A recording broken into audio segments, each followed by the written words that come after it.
there that are only available through these Tor hidden services. Now there are a few weaknesses in Tor that you should be aware of. One is that it is vulnerable to traffic analysis.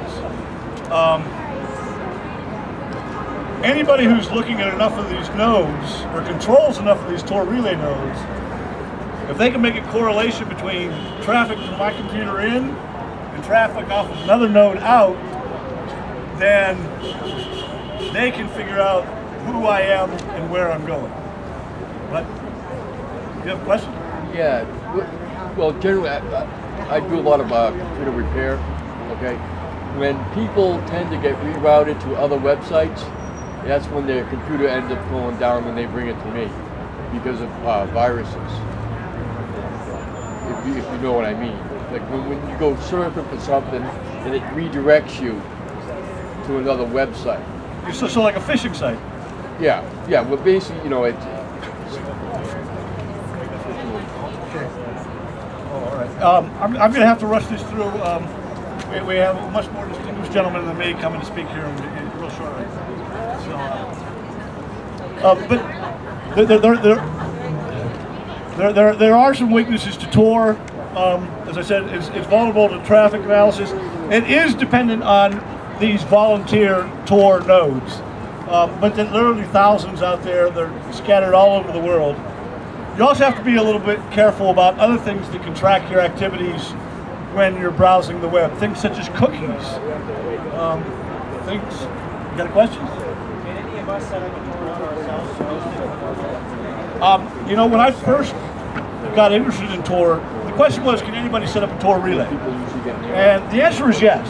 In fact, when I first got interested in Tor and installed it, I set my computer up in my home as a Tor relay.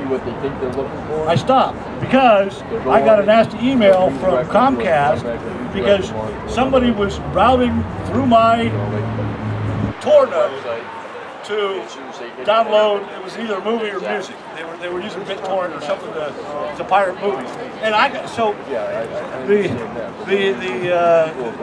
movie people, they thought it was me. They contacted Comcast. So there are some risks. You have to be prepared to deal with that. There are other ways you can do. There's sites where you can donate money where they literally have dozens and dozens of nodes. You can volunteer that way, just rather than setting up yourself as a node. But there are some pitfalls to being a relay node. Torproject.org is where you can get this information or this software. I would recommend for anybody who's first getting into it, just download what they call the Tor browser bundle. It basically starts Tor for you and starts a browser that is already configured to use Tor, and also has a browser that disables JavaScript, disables cookies, and is basically a hardened browser against some of these other vulnerabilities that you might have when you're trying to anonymously search the web. Another technology I want to briefly talk about is TrueCrypt. This is some technology that basically allows you to encrypt files, encrypt file systems, can keep all your information encrypted and stored on your hard drive. Another thing I want to point people at, and that is Tor Mail. Tor Mail is a free service that uses Tor routing, onion routing, to both send and receive mail. They can't know who I am, and I don't know where they are. And even if somebody busted them, all my stuff's encrypted, so they can't get at the information. It's basically a way to anonymously send and receive email.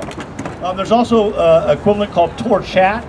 That gives you, people use Yahoo Messenger or AIM, gives you that kind of functionality, but it uses public key encryption the whole way so that both ends of the chat conversation can be sure that nobody is listening in on the conversation.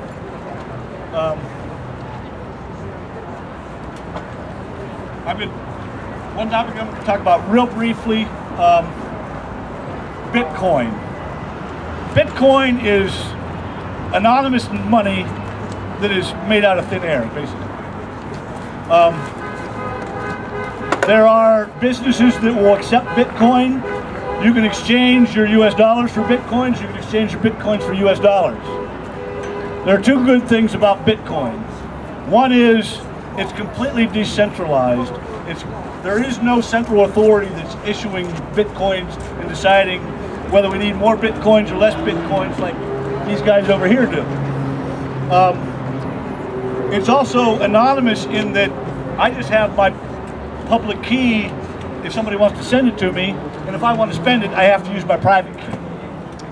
Where it gets its value is that there are literally thousands of people out there who are doing all this hardcore math on their computers to make sure that I don't spend a Bitcoin twice.